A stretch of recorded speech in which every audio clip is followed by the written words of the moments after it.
फिर बंद कुछ है, क्योंकि ये जीव बिना मतलब के कुछ करके राजी नहीं है। अभी भी देख रहा है संदूक में कुछ रखा होगा। भक्तों, पहले बड़ी गरीबियां होती थी, पैसे नहीं होते थे, सड़कें मोटरें कुछ नहीं थी, लेकिन फिर भी वो बुजुर्ग जो थे अपने माता पिता को लेकर के हरिद्वार में जाते थे पैदल। अब सड़कें मोटरें भी, धन भी बथेरा है, लेकिन गुरु को सूता बोले शंकर भगवान। गुरु को बोलिया का खरीद करना है ना, छठ दो खड्डा कैसा बेकार जीव हो गया। बोले बांध के बिहारी लाल की हर सुविधा होने के बाद भी अपने माता पिता का कर्म करके ये राजी नहीं। अब तो एक बात का ध्यान रखना, अगर देवता रूठ जाए मनाने आसान है, लेकिन पितरों को मनाना बड़ा कठिन है। कभी मत छोड़ना अपने सनातन गुरु के पास जाना अच्छी बात है, लेकिन सनातन को छोड़ना बुरी बात है। बोले शंकर भगवान। सनातन था, सनातन है, सनातन ही रहेगा। बोले सत्या सनातन धर्म की।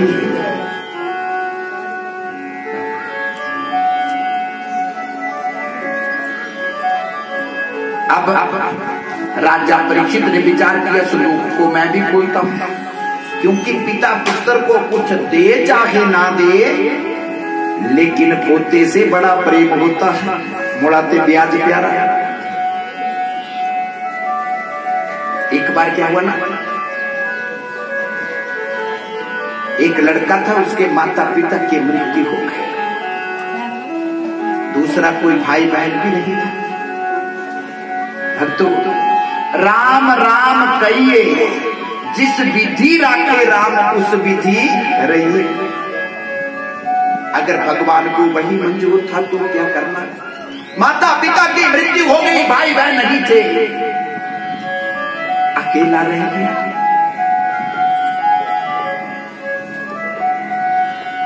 गृहस्थी का काम करने लगा।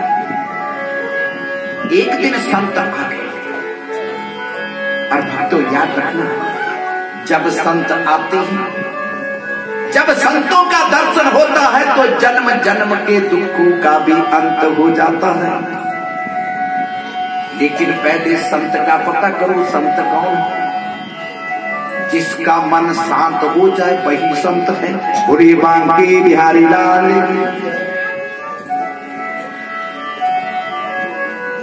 और संतों का मिलना बड़ा कठिन है, क्योंकि कहते हैं मिलती है साधुओं की संगत कभी कभी, मिलती है साधुओं की संगत कभी कभी, मिलती है साधुओं की संगत कभी कभी, मिलती है साधुओं की संगत कभी कभी।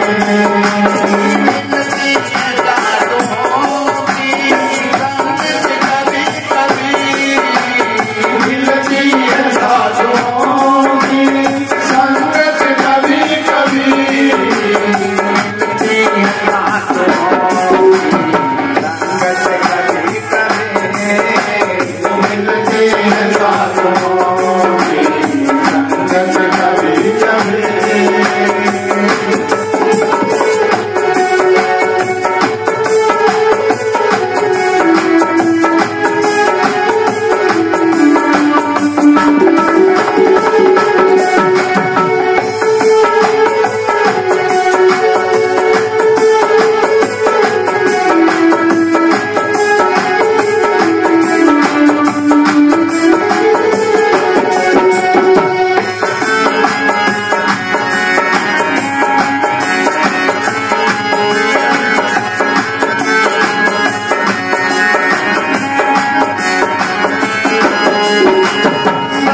ऐसे मोड़ दे, समझ कभी कभी लाती ऐसे मोड़ दे, समझ कभी कभी मिलती बातों की समझ कभी कभी मिलती बातों की समझ कभी कभी।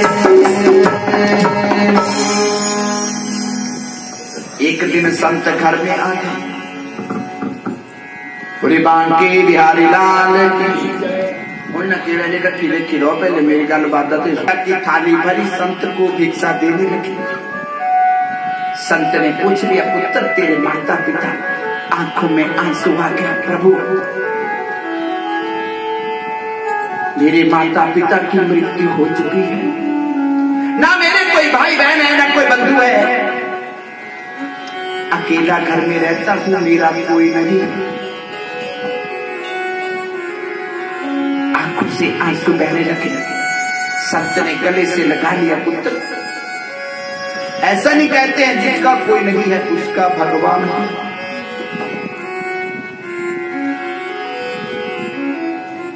अच्छी बात है, भजन करते रहो, क्योंकि कहते हैं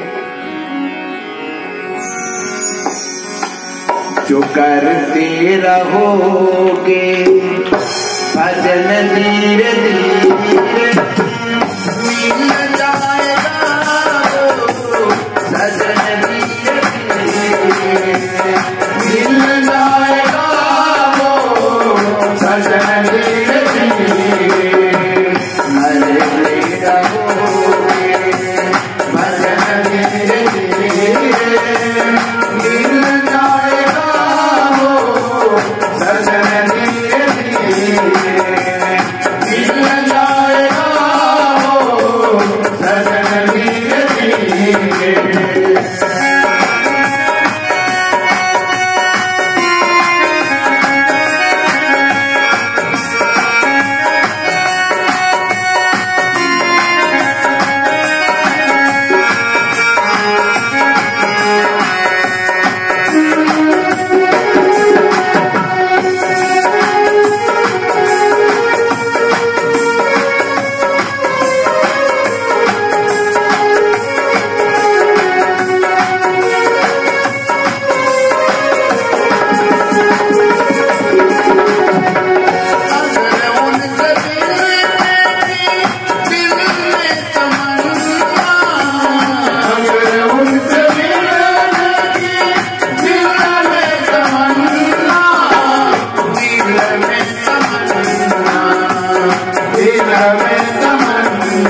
सजन धीरे धीरे। संत कहने लगे, पुत्र अच्छी बात है, तेरे तो कोई भी नहीं है, मेरे साथ चल और भगवान का भजन कर, तेरा भजन में भी मन ठीक लगेगा, कोई भी नहीं आगे बच्चे। लड़का मुकर गया, बोले बांके बिहारी लाल की मुकर गया, प्रभु अगर मैं तुम्हारे साथ चला जाऊंगा तो मेरा घर खराब होगा, मेरी जमीन खराब हो जाएगी, और मेरे पास कुछ धन दौलत भी है, वो सब कुछ बर्बाद हो जाएगा। अरे मूर्ख जीव, कई धन इकट्ठा करके चले गए, कई कोठियां बना के चले गए, कई जमीन खरीद के चले गए, ये तो कुछ भी बर्बाद नहीं हुआ, लेकिन भजन के बगैर तेरा जीवन खराब हो जाएगा। बोले शंकर भगवान की। क्योंकि हरि भजन के बिना दूसरी बार ये नर तन मिलता नहीं प्रभु, नहीं जाए, तुम्हारे साथ जरूर चलूंगा अगर मेरी शादी हो जाए। बोले बांके बिहारी लाल की। भाई तूने वचन दिया था शादी के बाद चलूंगा, तो चल लब ब्याह के बाद जाना कोई। और शंकर भगवान की तो नौकरियां छठी नहीं आई, कराओ।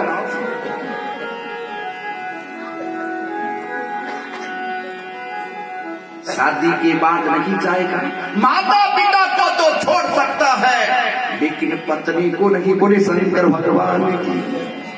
मैं ये नहीं कहता पत्नी से प्रेम मत करो, पत्नी से प्रेम करो, क्योंकि पत्नी भी जीवन साथी है, लेकिन पत्नी को पत्नी की जगह रखो। बोले शंकर भगवान की। बात जगह की है, बात स्थान की है। स्थान परिवर्तन हो गया, हूं भावे डीसी लगी रहा हो, PhD की डबल MA की बोले BEd भी की कने घर ड्यूटी ते आना तजे तो पता क्या पूछ दे मनु जोड़ा नहीं बोलना पे तेरी मम्मी की थी कराओ ये लगे मम्मी बोलनी। बोले शंकर भगवान आज ये बोल जो पे तेरी मम्मी की थी। भक्तों याद रखना दुनिया ही शब्द है और शब्द के ऊपर सब कुछ टिका है। इतना बोल दो तेरी मम्मी की थी तक प्रेम का दूसरा ध्यान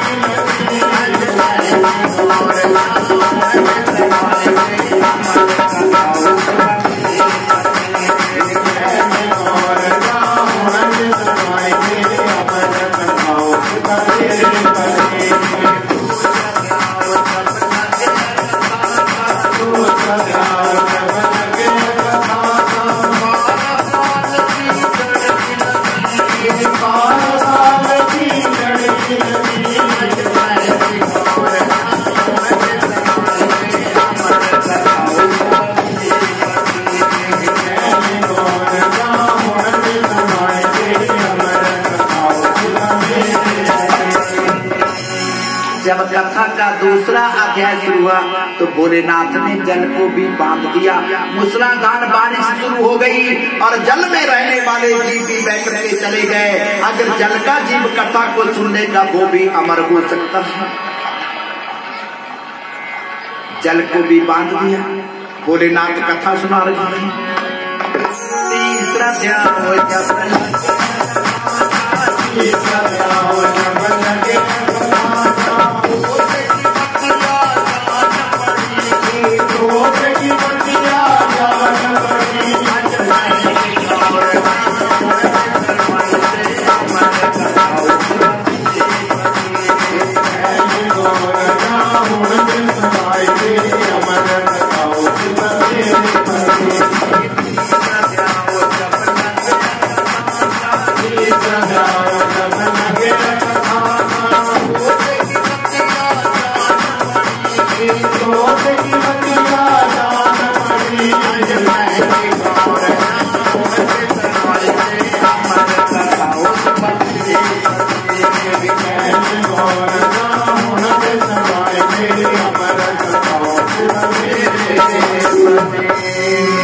जब कथा का तीसरा अध्याय शुरू हुआ तो भगवान विष्णु की कृपा हो गई, क्योंकि शंकर भगवान चाहते हैं कि पार्वती ही कथा को सुने, लेकिन भगवान विष्णु की इच्छा है कोई ऐसा जीव कथा को सुन ले जो कि आने वाले कलयुग के जीव का भी उद्धार करे, कल्याण करे। क्योंकि ये कलयुग का जीव कैसा होगा? मंद बुद्धि, बुरे विचार होंगे, लोभी, कामी, भ्रष्टाचारी। इसका कल्याण कैसे होगा? इस जीव के कल्याण के लिए कोई ऐसा जीव कथा को सुन ले जो कि इस जीव का कल्याण करे। और भगवान विष्णु की कृपा से क्या हुआ, उस गुफा के अंदर सदियों का पड़ा हुआ एक तोते का अंडा खराब हो चुका है, लेकिन खराब अंडे में तो कई संतों ने लिखा है कि वो कबूतर का अंडा था, लेकिन सुख लिखा है और सुख कहते हैं तोते को। और भक्तों, तुम्हारा वहम दूर करने के लिए मैं तुम्हें एक बात समझाना चाहता हूँ। राम राम तोता बोलता है, कबूतर नहीं बोलता है। और कथा भी वही सुना सकता है जिसके जीवा में वाणी हो। बोले शंकर भगवान की। गूंगा सुना सकते। अंडे में जीव पैदा हुआ और जैसे ही अंडे में जीव पैदा हुआ, पार्वती को नींद आई,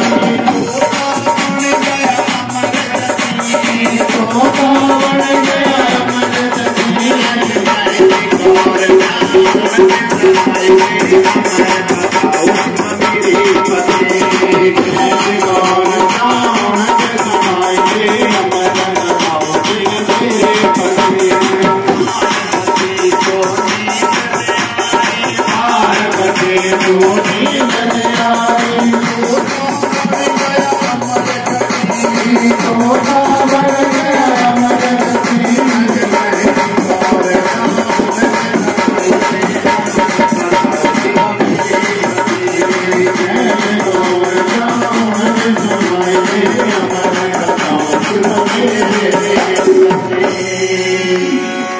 जैसे ही अंडे में जीव पैदा हुआ, इतने में माता पार्वती को निद्रा आ गई। और भक्तों, जहां पे कथा लगी हो, कीर्तन लगा हो, वहां पे निद्रा जरूर आती है। बोले बांके बिहारी लाल। क्यों आती है निद्रा वहां पे? क्योंकि जब प्रभु श्री रामचंद्र ने कुंभकर्ण का वध किया, कुंभकर्ण की पत्नी है निद्रा। बोले शंकर भगवान की। जैसे ही प्रभु ने कुंभकर्ण को मारा, निद्रा कहने लगी, प्रभु मेरे पति को मार दिया, मैं कितना जाऊं? भगवान ने बोले चल मां सौखी। बोले शंकर भगवान।